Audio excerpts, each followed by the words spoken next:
பாரத் மாதா கி. விழுப்புரம் மாவட்டம் வானூர் தொகுதியில் இந்த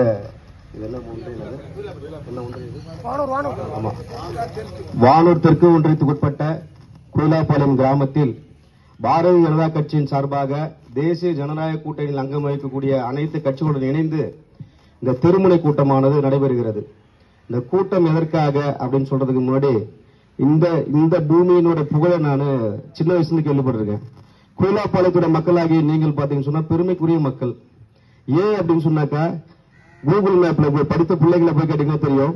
கூகுள் மேப்ல போய் குயிலாப்பாளையம் அப்படின்னு டைப் பண்ணலே ஆரோவில் இன்டர்நேஷனல் டவுன் அப்படின்னு சொல்லக்கூடிய பேர் தான் வரும். ஆரோவில் இன்டர்நேஷனல் டவுன் அப்படிங்கிறது உலகத்தில் இருக்கக்கூடிய அத்தனை இந்தியர்களுக்கும் உலகத்தினுடைய அத்தனை வெளியில வாழக்கூடிய வெளிநாடு மக்களுக்கும் தெரியும். ஏன்னா அப்படி ஒரு சிறப்பு வாய்ந்த ஒரு பூமியாக இந்த பூமி இருப்பதனால இந்த ஆரோவில்ல ஒரு குளோபை கட்டி இங்க தியானம் பண்ணி இங்க படிப்பதற்காகவும் ஆராய்ச்சி செய்வதற்காகவும் இங்க ஆன்மீகத்திலிருந்து சில விஷயம் தேர்ந்தெடுக்கிறதுக்காகவும் இந்த பூமியை தேர்ந்தெடுத்து உங்க குயிலாப்பாளையம் மண்ணில் உலகத்துல இப்படி வேடந்தாங்கல்ல உலக நாடுகள்லாம் இருக்கிற பறவைகள்லாம் எப்படி அந்த வேடந்தாங்களுக்கு வந்து போகுதோ அந்த மாதிரி உங்க குயிலாப்பாளையம் மண்ணில் இந்த ஆரோவில் டவுனுக்கு உலகத்தில் இருக்கக்கூடிய அத்தனை மாணவர்களும் ஆராய்ச்சி செய்பவர்களும் ஆன்மீகத்தில் ஆராய்ச்சி செய்பவர்களும் தியானம் செய்யணும்னு நினைக்கிறவங்களும் உங்க மண்ணுக்கு உங்க ஊருக்கு வராங்க. அப்படிப்பட்ட ஒரு புகழ்பெற்ற ஒரு ஊரு அந்த குயிலாப்பாளையத்துல இந்த பாரதிய ஜனதா கட்சியோட இந்த கூட்டம் நடக்கிறது ஒரு பெரிய பாக்கியமாக நான் கருதுறேன். அதுல எனக்கு இந்த கட்சியும் எங்க தலைவர்களும் இந்த வாய்ப்பு கொடுத்ததுக்கு பெரிய மகிழ்ச்சி. உங்க எல்லாருக்கும் ஒரு புகழான ஒரு இடத்துல இருக்கு, சந்தோஷம் தானே? தமிழ்நாட்டில் எத்தனையோ ஊர் இருக்கு, எத்தனையோ மாவட்டம் இருக்கு, ஆனா நீங்க எல்லாம் ஒரு பெருமைக்குரிய இடத்துல இருக்கிறீங்க.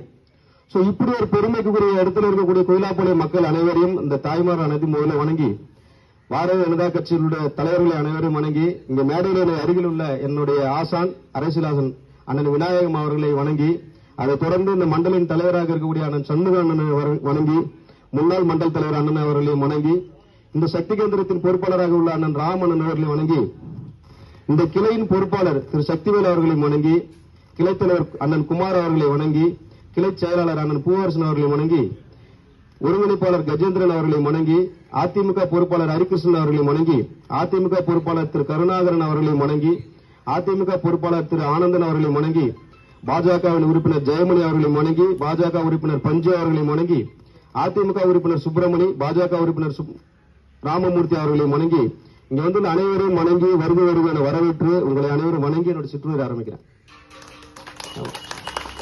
இந்த திருமண கூட்டத்தில் நாங்க எப்பவுமே இந்த மாதிரி கூட்டம் எப்படி வைக்கிறோம்னாக்கா இப்ப சமீபமா வச்சிட்டு இருக்கிறது ஏதாவது பொதுமக்கள் எல்லாம் சந்திக்கிற மாதிரி மார்க்கெட் பகுதி ஒரு ஏரியாவோட ஜங்ஷன் அப்படிதான் வச்சிட்டு இருக்கோம்.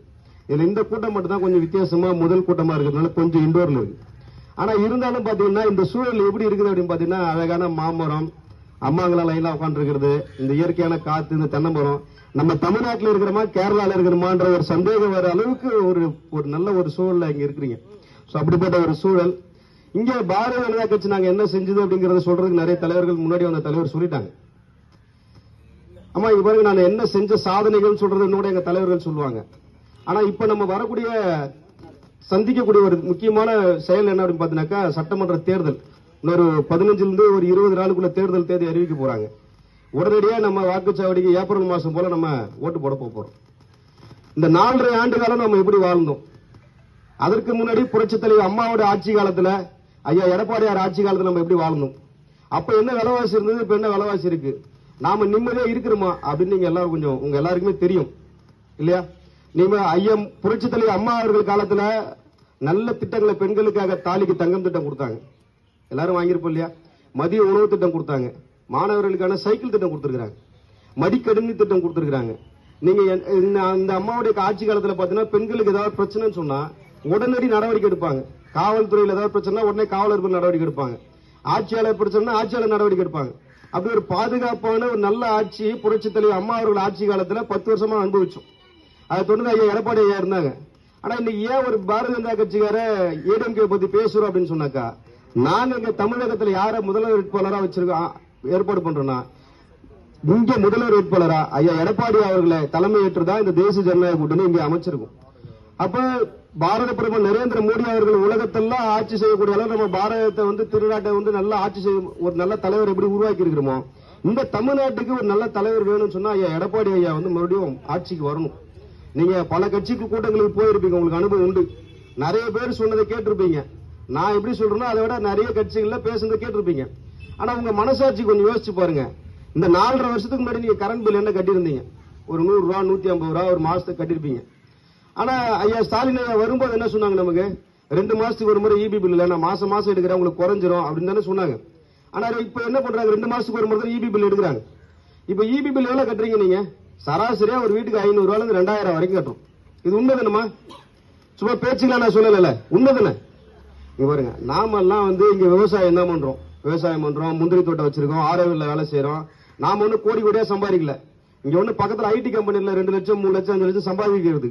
நம்ம எல்லாம் போய் ஒரு நாளைக்கு 500 ரூபா 1000 ரூபா அதுக்கு மேல பெரிய கூலி வாங்கல. நம்ம வாங்குறதுல வாங்குறோம். ஆனா இதுல நமக்கு போன முறை இருந்த செலவை விட இந்த மாதிரி கூடுதல் செலவு வச்சா அந்த ஆட்சி நல்ல ஆட்சியா? தப்பு தானே? பால் விலை ஏற்றம் பண்ணிட்டாங்க. உங்களுக்கு எல்லாம் நகை கடன் ரத்து செய்வோம்னு சொன்னாரு முதல்வர். சொன்னாரா எலெக்ஷனுக்கு முன்னாடி வரும்போது? நகை வைங்க, நாங்க ஆட்சிக்கு வந்துருவோம், நாங்க ஆட்சிக்கு வந்தோடனே உங்களுக்கு நகையை ரத்து பண்ணி தரேன்னு சொன்னாரு. செஞ்சாரா? அனைத்து மகளிருக்கும் 1000 ரூபாய் உரிமை தொகை தரேன்னு சொன்னாங்க. இங்க இருக்க அக்காங்கள்ல எத்தனை பேருக்கு 1000 ரூபாய் வாங்குறீங்க? எத்தனை பேருக்கு கிடைக்கல சொல்ல முடியுமா? கிடைக்காதவங்க மட்டும் கை தூக்க முடியுமா? எனக்கு 1000 ரூபாய் கிடைக்கல தம்பி. அவர் அம்மா சொல்லிச்சு 1 2 3 4 5 10 பேர் இந்த கூட்டத்திலே. இப்ப பாருங்க, முதல்வர் ஸ்டாலின் அவர்கள் என்ன சொன்னாரு? அனைத்து மகளிருக்கும் சொன்னாரு. நீங்களும் இந்த ஊர்ல இருக்கக்கூடிய மதிப்புக்குரிய அம்மா, அவங்களும் மதிப்புக்குரிய அம்மா, நம்ம 2 பேர் உள்ள சிந்து முட்டி விட்டாரா? 2 பேரும் ஒரே ஊர்ல தானே வாழ்றோம். ஆனா முதல்வர் ஸ்டாலின் அவர்கள் பொய் வாக்குறுதி கொடுத்து நம்ம மக்களை ஏமாத்திட்டார். என்ன பண்ணுவாரு? மொத்த ரேஷன் கார்டுக்கு கொடுத்துருக்கணும், இப்ப கொடுக்கல. அதே மாதிரி பாருங்க, இப்ப 5000 ரூபாய் கொடுத்தாருல, 28 மாசம் கொடுக்காம நிறுத்திட்டாருல. ஆட்சிக்கு வந்து ஒரு நல்ல ஒரு முதலமைச்சரா இருந்தா என்ன பண்ணிருக்கணும்? அந்த 28 மாசத்துக்கு 28,000 ரூபாய் கொடுத்துருக்கணும். இப்ப இந்த தீபாவளிக்கு இந்த கோடை விடுமுறை 2000 சொல்லி கொடுக்குறாங்கல்ல, அப்ப 3 கோடை விடுமுறை சும்மா போச்சுல, அது ஒரு 6000 ரூபாய் கொடுக்கணும்ல.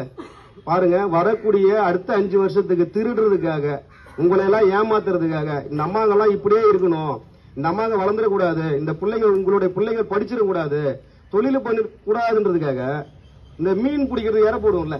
எப்படி போடுவோம்? கெண்டையை பிடிக்கணும்னா சின்ன புழு போடுவோம், விரால பிடிக்கணும்னா என்ன பண்ணுவோம்? அதோட ஒரு பெரிய மீன் போடுவோம். ஒரு பெரிய மீன் சொரா மீன் பிடிக்கணும் என்ன பண்ணுவோம்? நல்ல சைஸா இருக்கக்கூடிய ஒரு கெண்டையை கூட போடுவோம். இதுதான் இன்னைக்கு அரசியல்வாதிகள் என்ன பண்ணிட்டு இருக்காங்க. இன்னைக்கு திமுக அரசாங்கம் என்ன பண்ணுது மக்கள்கிட்ட? இதுதான் பண்ணுது. அடுத்து பண்ணக்கூடிய கொள்ளைக்கு இப்ப உங்களை எல்லாம் திசை மாத்துது. 5000 ரூபாய் போட்டு நீங்க வாய் திறக்க மட்டும் நினைக்குது. அம்மாங்க வந்து குடும்பத்தை நிர்வாகம் பண்ணக்கூடியவங்க. உங்களுக்கு எல்லாருக்கும் தெரியும், முதல்வர் நினைச்சிட்டாரு 5000 ரூபாய் கொடுத்துட்டா நீங்க எல்லாம் ஓட்டு போட்டுருவீங்கன்னு. ஆனா அம்மாங்களுக்கு தெரியும், தான் புள்ள நல்லா படிக்கணும் அப்படின்னாக்கா பிரதமர் மோடி ஐயாவோட தலைமையில இங்க ஆட்சி நடக்கணும். இங்க எடப்பாடி ஐயா இருந்தாதான் மருத்துவ கல்லூரிகள் வரும். உங்களுக்கு தெரியுமா தெரியாதா? ஏன்னா போன முறை பாருங்க, ஐயா எடப்பாடி ஐயா பிரதமர் நல்ல நட்புல இருந்ததுனால 11 மருத்துவக் கல்லூரி கொண்டு வந்தார். அந்த மருத்துவக் கல்லூரியில ஒரு கல்லூரி கட்டவே இல்லைன்னு சொல்லி உதயநிதி ஸ்டாலின் செங்கல் திருடன் என்ன சொல்றான்? எந்த மீட்டிங் போனாலும் எய்ம்ஸ் மருத்துவமனை கட்டவே இல்லை அப்படின்னு செங்கல் தூக்கி காமிச்சிட்டு இருக்கான். நீங்க நிறைய நியூஸ் எல்லாம் பாத்துருப்பீங்க. உண்மைதானுமா?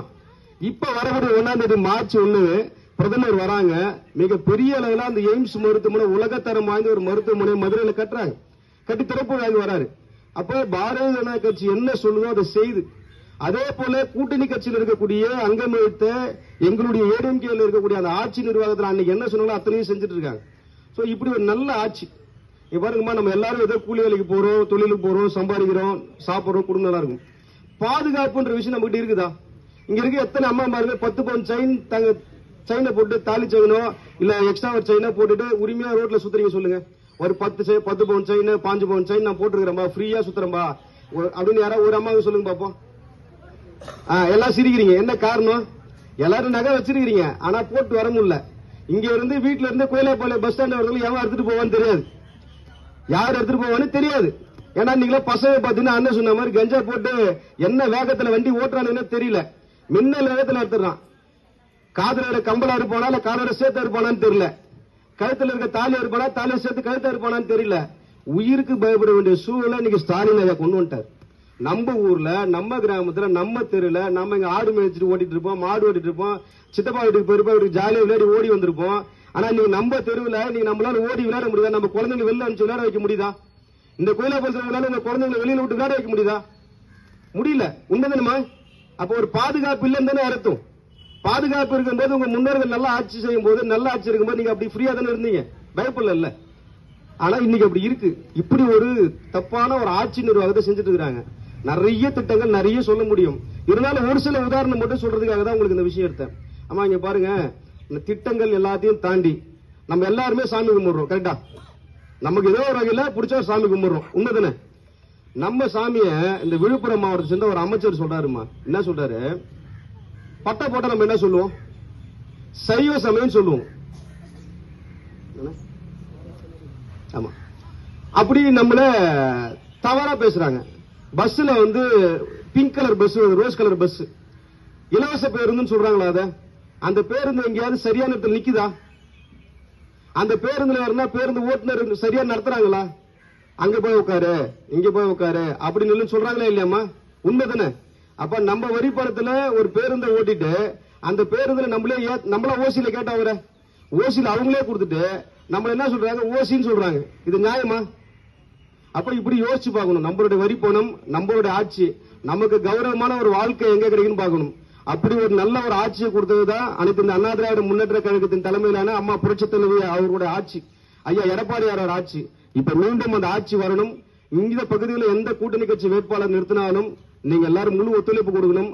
நம்ம பிள்ளைங்க காலைல ஸ்கூலுக்கு போய் பாதுகாப்பா சீக்கிரமா வீட்டுக்கு வரணும் அப்படின்னால, நல்ல கல்வி கற்கணும்னு சொன்னாலும், நீங்க எல்லாம் உங்க பிள்ளைங்க தொழிலதிபரா ஆகணும்னு சொன்னாலும், நீங்க இந்த நிச்சயமா தேசிய ஜனநாயக கூட்டணிக்கு வாக்களிக்கணும்னு சொல்லி கேட்டுக்கொண்டு விடைபெறுகிறேன். நன்றி, வணக்கம்.